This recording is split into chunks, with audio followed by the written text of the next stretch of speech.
Selamat pagi pemirsa, korupsi disebut kejahatan luar biasa. Ia tidak hanya merugikan secara ekonomi, namun juga sosial. Meski daya rusaknya tinggi, sanksi terhadap koruptor di negeri ini justru sering kali lemah. Oleh karena itu, RUU Perampasan Aset mendesak untuk segera disahkan. Sayangnya, pembahasan RUU itu seperti jalan di tempat. Kendati sudah masuk prolegnas, RUU yang telah digaungkan sejak 2 dekade lalu itu hingga hari ini tidak juga dibahas di parlemen. Padahal pemerintah sudah mengirimkan surat presiden beserta dengan dokumen akhir rancangan undang-undang serta naskah akademik ke DPR RI. Artinya, bola kini ada di tangan anggota Dewan. Inilah editorial Media Indonesia edisi Selasa 27 Juni 2023 dengan tema Segera Sahkan RUU Perampasan Aset bersama saya Iqbal Himawan. Para pemirsa bisa turut berpartisipasi dan berinteraksi melalui telepon interaktif di nomor 0215839900. Dan pagi ini sudah hadir bersama kami anggota Dewan Redaksi Media Group Bung Elman Saragih. Bang Elman, selamat pagi. Pagi, Bung Iqbal. Apa kabar, Bang Elman? Baik. Kita harus desak terus ya. Karena sudah 2 dekade. Sebetulnya kalau melihat kondisi perjalanan korupsi hingga hari ini, tidak cukup kita desak, kita paksa. Harus dipaksa. Harus karena sudah sangat mengerikan. Sangat mengerikan. Saya khawatir mereka tidak melihat dan sengaja tidak mau melihat. Ini menarik. Jangan-jangan sengaja tidak mau melihat sama 2 dekade sampai sekarang belum juga dibahas. Nanti kita akan bahas lebih lanjut, Bung Eman. Namun sebelumnya kita akan simak sejumlah informasi yang menjadi topik hangat di headline harian Media Indonesia pada hari ini. Kita akan lihat yang pertama nih, Bang Eman, terkait dengan waspada cuaca panas di Armusna. Nah, jamaah haji Indonesia saat ini sedang beribadah, hampir mencapai puncak haji, Bang Eman. Apa yang harus diperhatikan oleh mereka? Ya, saya pikir ibadah hajinya harus mereka harus tetap khusyuk ya. Tetapi jangan lupa cuaca memang ekstrim ya. Kalau siang hari katanya sampai 44 derajat ya. Betul. Dan ini terik ini. Betul. Dan ini kalau tidak diwaspadai kan memang bisa membuat drop dia punya kesehatan kan. Betul. Jadi sambil ibadah haji tapi waspadai juga kesehatan. Jadi yang dikritik tidak etis dan salah kamar, Bang Elman. Jadi Ganjar Pranowo kemarin datang ke Jakarta, kemudian menemui warga dan menelpon penjabat Gubernur DKI Jakarta. Itu etis tidak sih, Bang Elman? Iya, sebetulnya sih kurang etis ya. Ya kalau dia kampanye aja. Orang tidak akan bisa melarang namanya Ganjar berkampanye. Karena dia juga secara resmi sudah di-endorse oleh PDIP kan.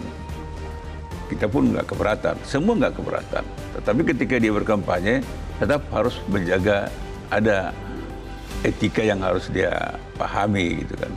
Katakanlah seperti dia langsung menelpon Gubernur Jakarta, itu kan kurang etis. Karena apa ya, emangnya dia sekarang apa? Kan baru masih gubernur kan. Dan Jawa Tengah. Dan ini kan baru bakal calon presiden kan gitu kan. Dia kan belum punya hierarkis bahwa gubernur di bawah dia kan gitu kan. Jadi ini kan seolah-olah dia sekarang jadi gubernur serasa presiden. Ya kalau orang muda sekarang bilang kan norak banget gitu ya. Artinya harus fokus pada daerahnya terlebih dahulu karena masih gubernur Jawa Tengah. Dia daerahnya fokus, kampanye juga jalan. Tapi kan ketika dia kampanye, dia serap dulu apa yang dirasakan oleh masyarakat Jakarta. Dia catat. Nah, nanti setelah dia jadi presiden, nah ini akan mungkin bisa dijadikannya skala prioritas, membenahi Jakarta gitu. Tapi kalau sekarang apa? Dia sebagai apa? Menelpon Gubernur Jakarta. Emang dia menteri? Emang dia presiden? Kan enggak. Dia gubernur loh. Nah ini. Jadi hal-hal seperti ini juga harus dipahami oleh semua calon presiden. Tidak hanya Ganjar. Siapa saja nanti calon presiden, jangan langsung bersikap seperti sudah jadi kepala negara gitu. Jangan. Tetaplah bersikap dia adalah kandidat presiden, calon presiden. Nah, jadi dia kalau kampanye ya menyerap sambil juga tebar pesona kan gitu kan. Iya. Tapi kalau seperti ini, ya itu saya katakan norak. Kalau istilah di editorial tadi malam main presiden. Iya. Kalau bahasa di kampungnya Pak Ganjar, isen-iseni. Ngesin. Itu kalau bahasa Jawa ya. Bahasa kampung dia. Oke. Di Purworejo ya. Jadi jangan sampai ada yang salah kamar lagi ya, Bang, Ya, soal gitu. ini. Baik, nah kemudian yang ketiga, Bang Elman, ini segera susun pedoman kampanye di media sosial. Nah, ada kata segera di situ. Kenapa harus segera, apa urgensinya ini harus disusun, Bang Elman? Iya, karena ini kan jelang tahun politik, tapi sekarang ini juga sudah sepertinya suasananya sudah berpolitik jelang 2024 kan gitu kan. Kalau kita lihat di media sosial kan sudah berseraweran itu kan, dan terkadang memang ya sudah banyak sekali ya diperikik kan, sudah menyalahi dunia. Nah makanya perlu segera disusun ya. Bagaimana berkampanye di media sosial. Walaupun media sosial tetap harus ada menjaga etiknya. Ya artinya kampanye itu etiknya apa gitu kan. Yang pertama kan tidak boleh memburuk-burukkan orang. Ya kan, kalau kita berkampanye ya semua harus mengedepankan gagasan kan gitu kan. Tidak boleh mengatakanlah misalnya mengapakan sara kan gitu kan. Banyak hal, dan ini harus diatur. Sebetulnya kan tidak perlu diatur sebetulnya kalau memang kita mau menyadari, dan mestinya semua orang tahu kok. Menghina itu kan tidak bagus, memfitnah itu kan tidak bagus. Itu bukan kampanye. Tapi kenyataannya itu marak, Bang, Ya, media sosial. bukan Kalau Bang marah. Elman memantau Ya, sudah mulai ya sekarang. kita kan ikutin kan. Jadi perlu diatur lah, dan para yang media sosial ini kan juga harus mulai memahami bahwa semua ada etiknya. Sama kita wartawan kan ada etik. Ya, wartawan itu juga kan tidak boleh dia jadi seperti pemeriksa. Nah, dia jurnalis kan gitu kan, dan sebagainya gitu. Oke, Ya. baik. Dan itulah tadi 3 headline dalam Harian Media Indonesia hari ini, pemirsa. Namun sebelumnya kita akan membahas sedikit tentang RUU perampasan aset sebelum kita menuju ke paket berita. Bang Elman, sudah tadi melalui 6 sidang paripurna ya. Kemudian juga surpres ini sudah sejak 4 Mei. Desakan publik juga sudah begitu besar. Ini kapan dibahas, kapan disahkan? Jadi apa menurut Bang Elman ini yang membuat mundur? Ya ini kan sebetulnya kan semua harus memahami kan, tadi makanya di dalam deuteronomi ini kita katakan kan kejahatan korupsi itu kan kita sebut, negara menyebutnya adalah kejahatan luar biasa, bukan kejahatan biasa gitu. Itu negara loh. Jadi bukan hanya ucapan saya, bukan ucapannya Iqbal, negara sudah menyatakan korupsi adalah kejahatan luar biasa. Maka untuk memberantas korupsi ini sekarang ini tidak boleh dengan biasa-biasa. Sudah ada tindak pidana korupsi, ada tindak pidana pencucian uang. Tapi ternyata tidak cukup. Kedua, undang-undang ini tidak mampu membuat jerak, tidak mampu menekan perkorupsian ini. Maka diperlukan hal yang lebih progresif lagi. Apa itu? Itu yang disebut rancangan undang-undang perampasan aset hasil tindak pidana korupsi. Kenapa ini penting? Karena kalau undang-undang ini ada, maka pelaku korupsi ini dia nggak akan berkutik. Dia akan disapu nanti hasil korupsinya dulu. Jadi tindak pidana aslinya boleh kemudian, tapi perampasan itu menjadi awal. Malah justru di awal. Di awal. Dan dia memang ditargetkan dia harus dimiskinkan. Jadi dia tidak boleh lagi menjadi kaya raya seperti selama ini. Orang sudah korupsi, masuk penjara. Pencucian uang juga sudah dijerat. Sudah. Nah, tapi pulang dari penjara, dia menjadi kaya raya. Dan kesempatan menjadi untuk calon gubernur, jadi gubernur. Calon bupati, pilkada bupati, jadi bupati, wali kota dan sebagainya. Dan jadi pengusaha menjadi besar. Kenapa? Karena tindak pidana korupsi dan tindak pidana pencucian uang ternyata hanya mampu menjerat seupil dari hasil jarahannya. Seupil.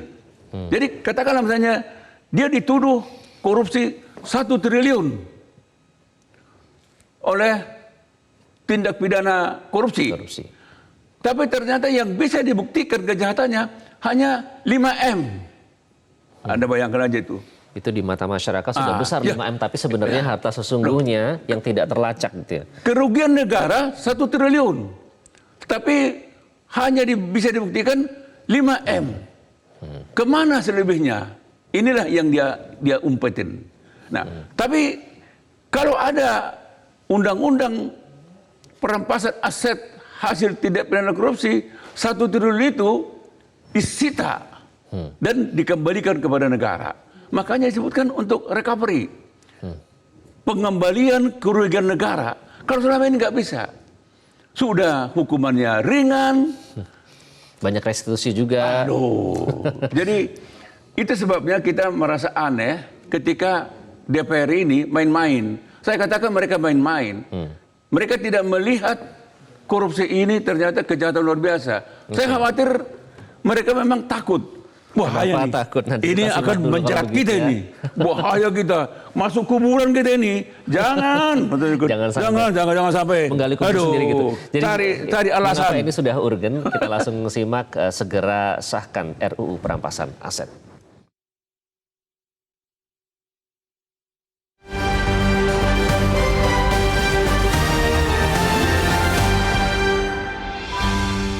Segera sahkan rancangan undang-undang perampasan aset.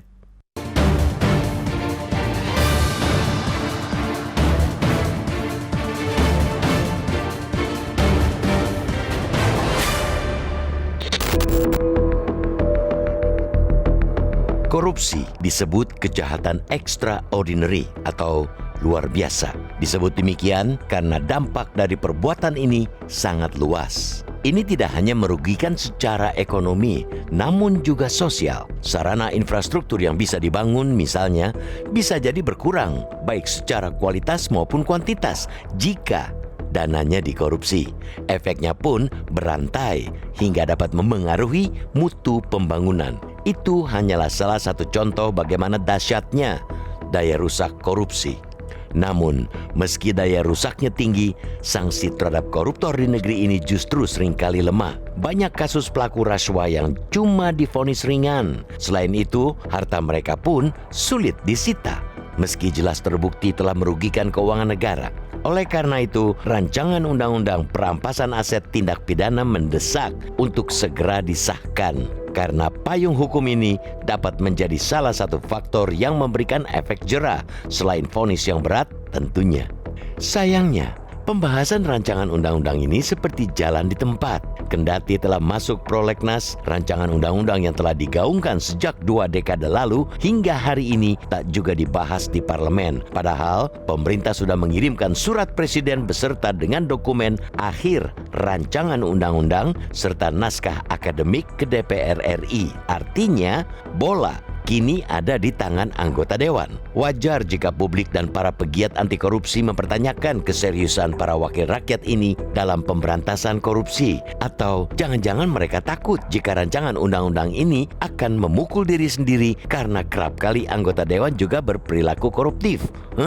Jika dilihat dari kacamata kepentingan publik, rasanya tidak ada alasan untuk terus menunda undang-undang perampasan aset ini. Apalagi di tengah terungkapnya kekayaan fantastis para pegawai pemerintahan yang mencurigakan. Urgensi rancangan undang-undang ini mendesak disahkan karena bisa merampas aset yang tidak seimbang dengan penghasilan atau sumber penambahan kekayaan yang tidak dapat dibuktikan, seperti pada kasus Rafael Alun. Selama ini, perampasan aset bisa dilakukan jika seseorang terbukti melakukan tindak pidana korupsi atau tipikor atau tindak pidana pencucian uang atau TPPU. Tapi dengan disahkannya rancangan undang-undang perampasan aset nantinya, tindak pidana asal tidak lagi dibutuhkan. Sebagai salah satu negara yang telah menandatangani Konvensi Perserikatan Bangsa-Bangsa melawan korupsi pada 2003 dan meratifikasinya dengan membuat Undang-Undang Nomor 7 Tahun 2006, rancangan undang-undang perampasan aset atau yang juga dikenal dengan istilah asset recovery merupakan salah satu aturan yang seharusnya ada ketika suatu negara sudah menandatangani konvensi tersebut. Namun hingga kini aturan hukum soal itu belum juga disahkan. Bahkan membahasnya pun ogah-ogahan.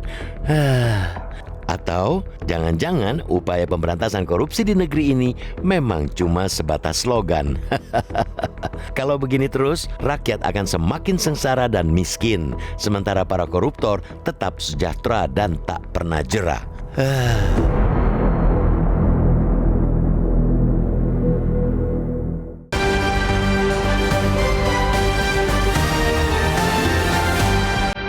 Segera sahkan RUU perampasan aset, itulah yang menjadi topik editorial Media Indonesia kali ini. Kami akan membahas lebih lanjut usai jeda. Tetaplah bersama kami dalam editorial Media Indonesia.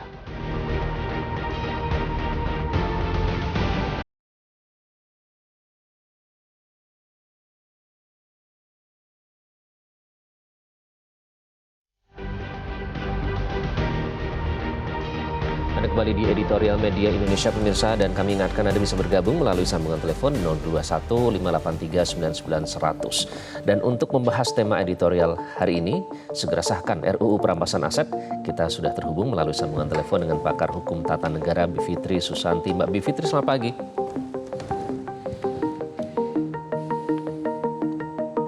Ya, kami akan coba sapa kembali Mbak Bivitri, selamat pagi.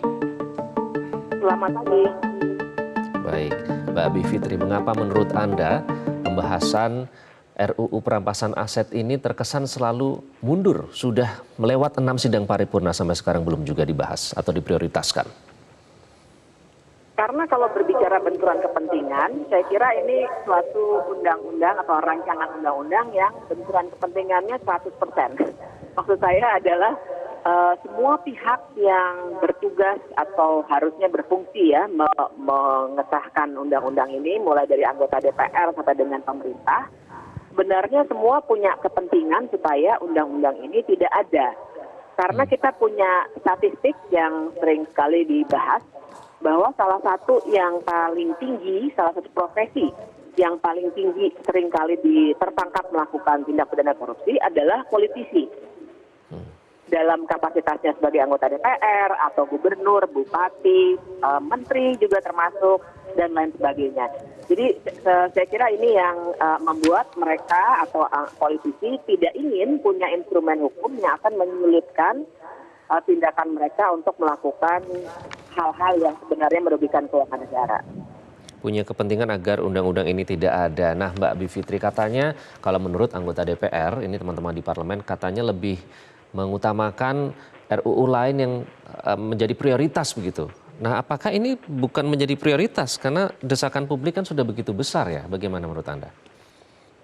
Iya, betul sekali. Saya setuju bahwa ini sebenarnya prioritas yang utama, karena kita harus ingat RUU ini dibuat dari saya kira sekitar 2010 sebenarnya. Karena saya ikut beberapa kali diskusi ya. Jadi bayangkan 2010 ke 2023. Sudah lama sekali, dan begini, saya kira prioritas kan harus dilihat dari paling tidak 3 hal. Pertama, undang-undang ini sudah lama sekali direncanakan dan sudah mengalami cukup banyak proses partisipasi. Kemudian kedua, juga merupakan salah satu implementasi dari, tadi sudah disebutkan ya dalam editorial Media Indonesia, salah satu implementasi dari ratifikasi konvensi internasional yang sudah kita ratifikasi. Dan yang ketiga adalah situasi nasional yang memang kita semua tahu kita dalam kondisi darurat korupsi. Nah, 3 hal itu saja kalau kita mau jadikan parameter prioritas, itu sudah sangat prioritas. Dibandingkan dengan katakanlah yang sekarang sedang menunggu begitu ya, menunggu disahkan, salah satunya RUU Kesehatan yang partisipasinya masih sangat-sangat minim, dan saya kira itu yang harus ditunda misalnya begitu. Dan berbagai RUU lainnya yang juga sedang menunggu, tapi ini justru prioritas sekali sebenarnya. Mbak Bivitri, bagaimana Anda menilai pernyataan dari Ketua DPR Puan Maharani yang menyatakan sabar, jangan terburu-buru, nanti kalau pembahasannya diburu-buru hasilnya jelek katanya? Terburu-burunya itu yang saya kira kita harus kasih tanda tanya besar karena ini dibahasnya sudah lama sekali, belasan tahun. Jadi seandainya terburu-burunya Mbak Puan itu mengkotakannya dalam konteks proses di DPR-nya, kan berarti kita harus pertanyakan, kalau gitu kenapa DPR baru mulai beberapa bulan yang lalu? Karena undang-undang ini sudah masuk prolegnas, itu dari prolegnas periode DPR sebelumnya dan sebelumnya lagi loh. Saya mengikuti soalnya, jadi tahu persis bahwa dicobanya sudah berkali-kali dan tapi baru diambil oleh DPR, mulai dibahas memang baru beberapa bulan belakangan ini. Jadi saya kira kalaupun memang ada konteks itu, saya kira yang harus kita soroti adalah bagaimana memang DPR mengambilnya pada saat-saat akhir dan pada saat anggota DPR mulai sibuk kampanye, menyiapkan kampanye, negosiasi politik gitu. Jadi ini juga harus kita kritik ya pernyataan dari Mbak Puan yang seperti itu.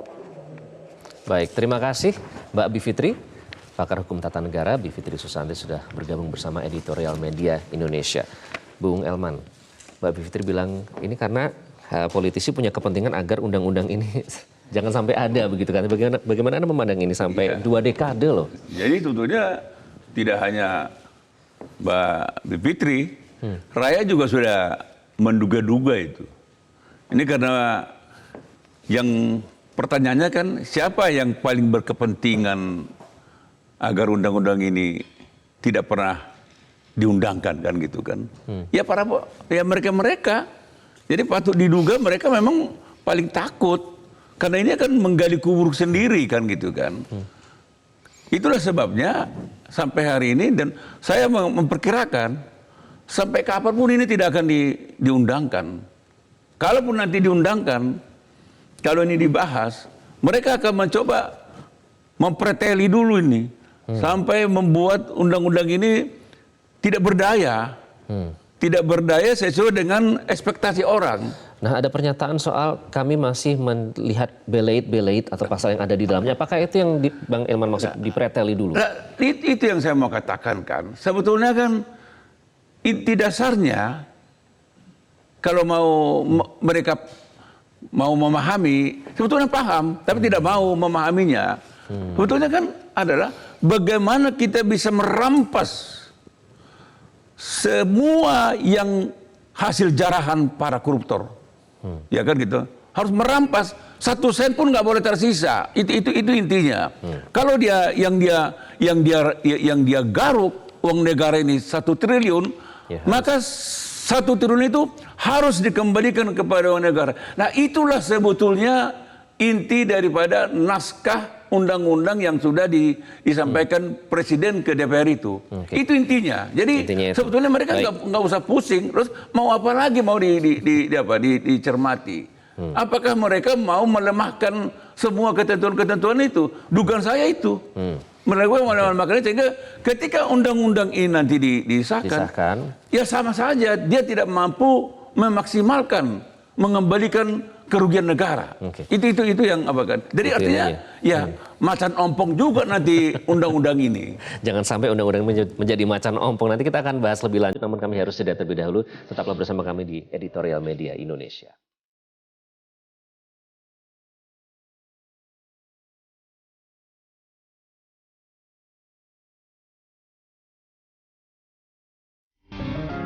Media Indonesia mengajak Anda untuk mengakses fitur premium e-paper.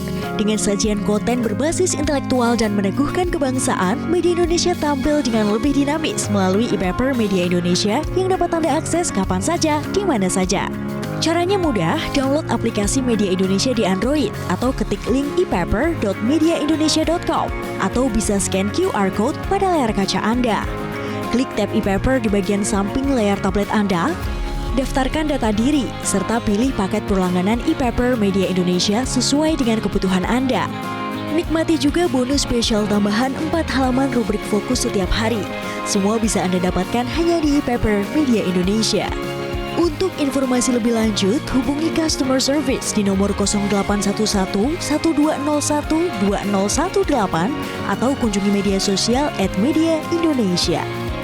Media Indonesia, referensi bangsa. Anda kembali di editorial Media Indonesia dan masih membahas topik segera sahkan RUU perampasan aset. Kami undang Anda untuk bergabung dan sudah ada penelpon yang pagi ini bergabung dengan editorial Media Indonesia. Kita akan sapa yang pertama dari Jambi, ada Pak Ramadan. Pak Ramadan, selamat pagi. Assalamualaikum warahmatullahi wabarakatuh. Selamat pagi Pak Waalaikumsalam warahmatullahi wabarakatuh. Pak Herman Saragih. Ya. Saya yang pertama itu mengucapkan terima kasih kepada media, khususnya Metro, yang membuka ini sampai beberapa kali membahas tentang undang-undang perampasan aset ini. Kalau tidak salah, hitungan saya lebih dari 3 kali membahas undang-undang ini. Tetapi menurut saya, media sudah menyiarkan berita ini dan menyorot. Pertanyaan saya yang akar rumput ini, apakah ada rasa malukah? Apakah masih ada rasa malu anggota DPR itu tidak mengesahkan undang-undang ini sudah lebih dari 10 tahun, Pak Herman. Jadi kita ini sedih melihat negara seperti ini yang sengaja anggota DPR menunda-nunda. Padahal ini adalah sangat penting, Pak Herman. Maka itu rakyat perlu dididik, Pak Herman. Metro terus beritakan ini, rakyat segera dididik untuk hati-hati memilih wakil kita itu yang punya integritas dan negarawan. Jangan hanya memikirkan dirinya sendiri untuk ngurus bangsa ini. Pikirkanlah rakyat yang kecil di bawah yang telah teraniaya oleh korupsi yang merajalela dari desa sampai ke tingkat pusat. Maka media menjadi landasan kami untuk menyandarkan nasib orang rakyat kecil di bawah. Medialah yang akan mengejar ini, memporak-porandakan, artinya memberitakan terus-menerus DPR rasa malunya. Terima kasih Pak Terima Ramadan. kasih. Kemudian kita akan ke Manado, ada Pak Mulyono di sana. Pak Mulyono, selamat pagi. Selamat pagi. Ya, bagaimana Pak Mulyono memandang lambannya pembahasan RUU perampasan aset ini? Ya, terima kasih kepada Metro TV. Salam sejahtera bagi kita semua. Dan saya sangat kecewa sekali, Pak. Jadi, ya. Kenapa kecewa, Pak? Saya kecewa karena apa? Indonesia ini punya wakil rakyat, tetapi tidak bekerja untuk rakyat. Bagusnya itu Indonesia itu tidak usah ada DPR. Terkait dengan perampasan aset ini, Pak? Iya, apalagi tentang perampasan aset ini. DPR seolah-olah itu apa? Nggak respon sama sekali. Jadi dia nggak punya rasa sebagai anggota dewan untuk memakai rakyat. Nyatanya hal-hal seperti ini DPR itu seolah-olah ya ada pembiaran. Negara ini mau jadi apa ya? Mau jadi apa negara ini kalau koruptor seperti ini? Dan ternyata DPR merevisi undang-undang untuk koruptor ini hukumannya diperingan. Nah ini mau jadi apa negara ini? Baik, terima kasih Pak Mulyono, sudah kami tangkap poinnya. Kita menuju ke Mataram, ada Pak Bion di sana. Pak Bion, selamat pagi. Silakan Pak Bion. Ya, selamat pagi Bung Iqbal, Bang Herman Saragih. Silakan Pak Bion. Selamat pagi Bang Iqbal, Bang Herman Saragih. Selamat pagi Metro. Jadi begini Bang Iqbal, rampasan aset undang-undang ini menjadi primadona bagi rakyat Republik Indonesia. Kenapa? Pertama adalah RUU perampasan aset ini adalah mekanisme yang bisa merampas dan menyita kekayaan rakyat yang korupsi, sehingga ini ada pengembalian uang negara untuk kepentingan ekonomi sosial bagi bangsa. Itu satu. Lalu yang kedua, kita sering melihat bahwa ini adalah extraordinary crime. Tapi extraordinary crime yang dinyatakan dalam pidana korupsi yang merujuk kepada undang-undang itu tidak lagi extraordinary crime, Bang Herman Saragih. Tapi ini pidana biasa. Sebagai seorang lawyer saya yang bergelut di bidang hukum, praktisi hukum, saya kadang-kadang sedih. Dan sebagai aktivis 98, ini sebagai musuh rakyat sebenarnya. Jadi kibarkan bendera perang bagi pelaku korupsi di Republik ini. Itu dua. Lalu yang ketiga, Mbak Puan, Bu, saya akan endorsement kepada Bu Mega. Bu, Bion ini Bu. Jadi saya minta ke Mbak Mega, Mbak Puan, untuk segera Banmus menyerahkan draft undang-undang ini untuk dilakukan pembahasan terhadap pasal demi pasal yang sudah dirancang oleh pemerintah eksekutif untuk segera dibahas dalam pleno. Jangan memberikan dia ngambang. You digaji Mbak Puan, belum menjaga jabatan saudara. Segera tindak lanjuti proses undang-undang ini untuk segera pulih kembali ekonomi rakyat dan sosial. Itu Bang Herman Saragih, bagi Pak mungkin 3 poin yang perlu segera distrategikan. Makasih dan selamat pagi Metro. Selamat pagi, terima kasih. Tadi Pak Bion, Pak Mulyono, dan Pak Ramadan sudah bergabung extraordinary crime. Tapi penanganannya sudah extraordinary belum menurut Bang Herman? Ya, kalau melihat dari pembahasan RUU perampasan aset. Ya kayak siput aja. Ya. Jadi maksudnya siput apa Bang? Artinya jalannya ya, bahkan saya mengatakan ini nggak bergerak sama sekali. Tapi kalau kita coba ya, kalau Bung Iqbal perhatikan, pernyataan-pernyataan anggota DPR ini sebelum Presiden menyampaikan surat naskah undang-undangnya ke DPR, ya kan? Sebelum surat Presiden itu nyampe ke DPR, mereka bilang mana segera kita bahas kalau surat Presiden nyampe, kita membutuhkan undang-undang ini. Di awal kayak gitu. Wah, kita dukung sepenuhnya katanya kan. Buka Bu. Tapi pada saat yang sama juga beberapa waktu yang lalu ketika Komisi 3 dengan Pak Menko Polhukam Pak Mahfud MD, ketua Komisi 3-nya Mas Bambang kan dia bilang, Pak Mahfud gampang, masalahnya soal pembahasan cepat atau lambat rancangan undang-undang perampasan aset ini bukan di sini katanya. Oh no, para ketua umum katanya kan. Ya sampean mestinya di atas, sepakati dulu di atas. Jadi di situ yang saya mau katakan. Maknanya apa itu Bang?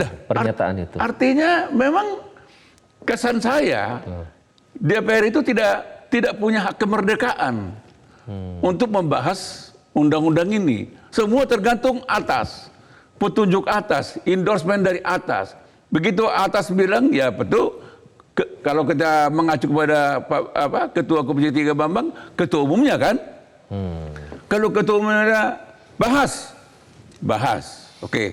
Tapi apalagi petunjuk ketua umumnya itu pasal ini, mungkin dugaan saya begitu. Padahal sebetulnya kan yang kita pilih kan bukan ketua umum di DPR itu. Yang ketua umum adalah calon anggota DPR, menjadi anggota DPR. Jadi sebetulnya kan semuanya kita serahkan kepada DPR, bukan lagi kepada ketua umum. Jadi rakyat yang diwakili gimana dong Bang yang menghadapi perampasan aset ini? Ternyata mereka tetap mewakili ketua umumnya, bukan mewakili rakyat. Kalau bicara tentang kegentingan undang-undang ini, sangat genting. Ini kemunduran yang terjadi di Indonesia hari ini, kemiskinan, kebodohan, keterbelakangan, kemandekan pembangunan ini, semua ini adalah karena korupsi. Korupsilah yang membuat tingkat pertumbuhan ekonomi kita hanya sampai di sini.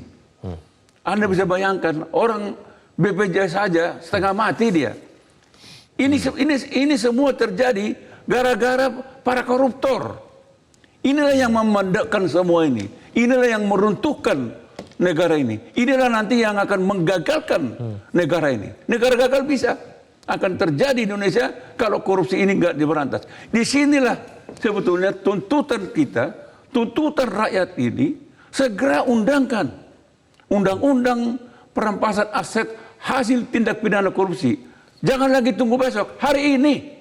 Tadi kalau di Pak Puan kan mengatakan, Bu Puan ya, jangan terburu-buru. Jangan terburu-buru. Apa Udah 10 tahun lebih, 2 dekade. Idenya sudah 2 dekade. 2 dekade katakanlah itu.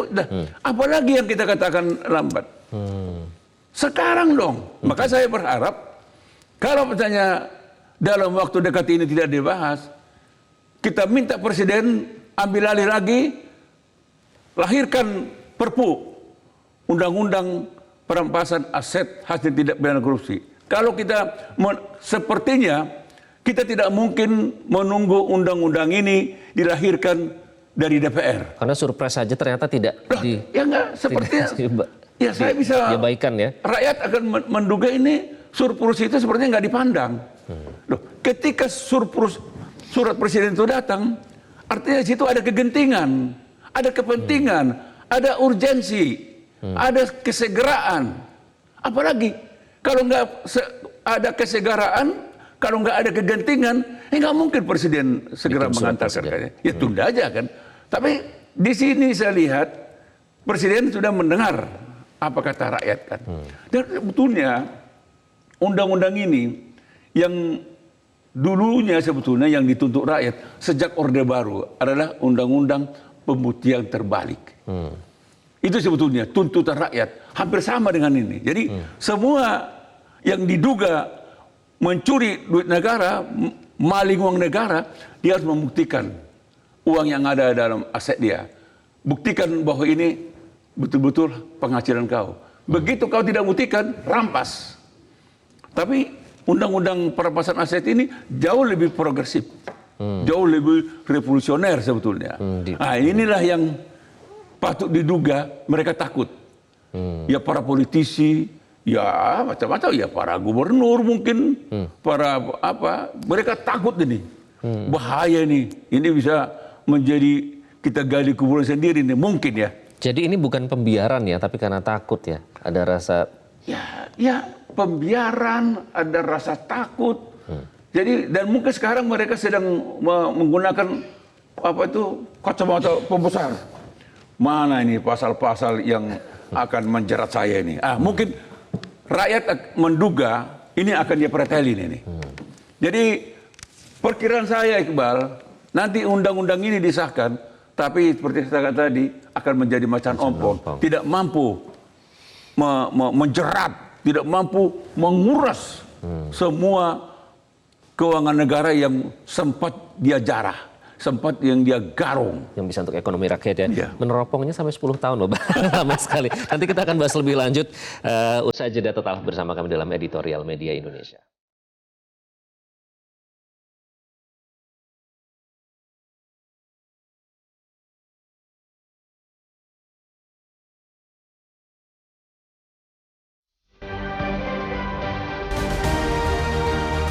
Kembali di Editorial Media Indonesia. Segera sahkan RUU perampasan aset, itulah topik kita pada hari ini. Bang Elman, ada hak ekonomi rakyat di situ yang dipertaruhkan seandainya ini tidak segera disahkan. Kemudian juga kalau tadi melihat hukuman koruptor selama ini terkesan ringan, jadi tidak cukup hanya dengan tindak pidana korupsi dan pencucian uang. Nah, apa dampaknya kalau ini terus diundur-undur terus, tidak segera disahkan? Iya, kalau dampaknya secara langsung akan dirasakan rakyat adalah ya kerusakan negara ini kan. Pertumbuhan pasti akan melambat, ya kan. Ekonomi rakyat pasti cepat atau lambat akan hancur. Jadi itu akan makanya sebetulnya kan apanya itu kan pukulan berat akibat korupsi ini kan dahsyat kan. Daya rusaknya kan sangat tinggi. Ini kan, dan yang akan menderita ya rakyat. Dan pelakunya juga pelakunya akan senang-senang. Kan kita bisa lihat kan. Bukan hanya pejabat publik di kalangan bawah ya, tapi sudah sampai ke bahkan saya mau katakan, karena saya kan kalau kita lihat perkembangan terakhir, unsur apa yang tidak korupsi? PNS, penegak hukum, apa? Polisi, jaksa, hakim, apa? Anggota DPR, DPR RI, DPRD kabupaten kota, DPRD provinsi, bahkan ada DPRD provinsi apa berjamaah semua. Satu komplotan kan, semua kena kan gitu kan. Dari wakil rakyat sampai wakil Tuhan ya. Nah, jadi apalagi yang apa? Menteri, gubernur, bupati, wali kota, semua sudah. Yang kita masih beruntung. Memang sampai hari ini kita nggak pernah dengar presiden dan wakil presiden korupsi kan gitu kan. Paling tidak sepengetahuan kita kan, kita bersyukurlah. Tapi yang lain sudah. Jadi mau apa lagi? Itulah makanya kejahatan luar biasa. Kalau ini nggak ditangani, Iqbal, ya negara ini bisa menjadi negara gagal. Umumnya negara gagal itu adalah karena perbuatan para koruptor. Sampai se-ekstrim itu bisa Pasti. jadi negara gagal? Kan kita bisa lihat di negara-negara lain. Negaranya akan gagal kenapa? Korupsi. Meskipun katanya indikator ekonomi kita bagus, kemudian APBN surplus dan lain-lain. Ya, kalau misalnya kalau tidak ada korupsi, jangan-jangan pertumbuhan kita sekarang, pertumbuhan ekonomi kita sekarang sudah 6 sampai 7%. Kalau nggak ada korupsi kan. Kalau nggak ada korupsi, katakanlah misalkan BPJS misalnya. BPJS itu akan dibayar oleh pemerintah, kan. Kalau nggak ada korupsi, semua biaya sekolah ditanggung negara misalnya. Semua biaya rumah sakit ditanggung negara kalau nggak ada korupsi. Kalau nggak ada korupsi, tidak akan ada pengangguran. Kan begitu. Ini yang katakan yang mereka curi hak rakyat. Rakyat yang sengsara, dia makmur. Anda bisa bayangkan. Begitu dia selesai menjalani tahanan, waduh, dada-dada, karpet merah, tinggal dia tunggu persiapan kalau ada pilkada, ya tuh, mau jadi wali kota, bupati, gubernur, dia maju lagi tuh. Atau menjadi anggota DPR, dia maju lagi dan lolos. Karena ini ada. Dan mereka tetap dipandang menjadi tokoh masyarakat. Oh, ini adalah orang terbaik. Orang yang hebat. Dan dengan RUU perampasan aset itu tidak akan terjadi karena efek jera akhirnya bisa didapatkan. Kalau undang-undang perampasan aset ini sudah terwujud, Iqbal, mereka akan jatuh miskin.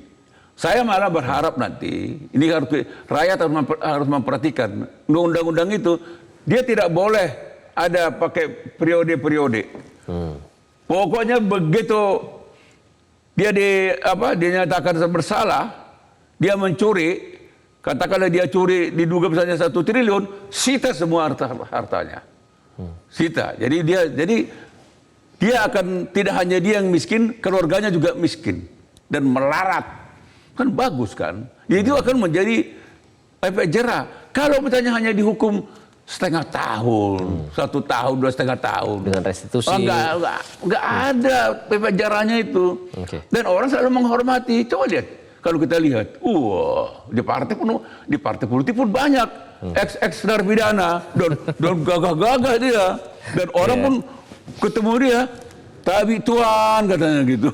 Wah, bayangkan aja. Karena kata Pak Ramadan tadi sudah tidak ada rasa malu, jadi harus lebih hati-hati memilih wakil. Jadi sudah tidak ada alasan lagi untuk menunda-nunda. Saya mau ingatkan kepada Ketua DPR, jangan lagi punya alasan, jangan terburu-buru. Segerakan. Kalau memang Ketua DPR, pimpinan DPR, seluruh anggota DPR memang wakil rakyat. Kecuali kalau mereka wakil koruptor, kita nggak tahu kan gitu kan. Bang Elman, terima kasih. Yang jelas kita kawal terus bukan hanya soal pengesahannya, tapi juga pasal-pasal yang ada di dalamnya. Pasal-pasalnya jangan sampai menjadi pasal ompong. Ya. Jangan sampai jadi pasal macan ompong tadi kalau kata istilah Bang Elman. Terima kasih Bang Elman sudah hadir di Editorial Media Indonesia. Dan pemirsa, hingga kini aturan hukum soal perampasan aset koruptor belum juga disahkan, bahkan Dewan membahasnya pun ogah-ogahan. Atau jangan-jangan upaya pemberantasan korupsi di negeri ini memang cuma sebatas slogan. Kalau begini terus rakyat akan semakin sengsara dan miskin. Sedangkan para koruptor tetap sejahtera dan tidak pernah jera. Anda menyaksikan Editorial Media Indonesia. Saya Iqbal Himawan. Sampai jumpa. Terima kasih.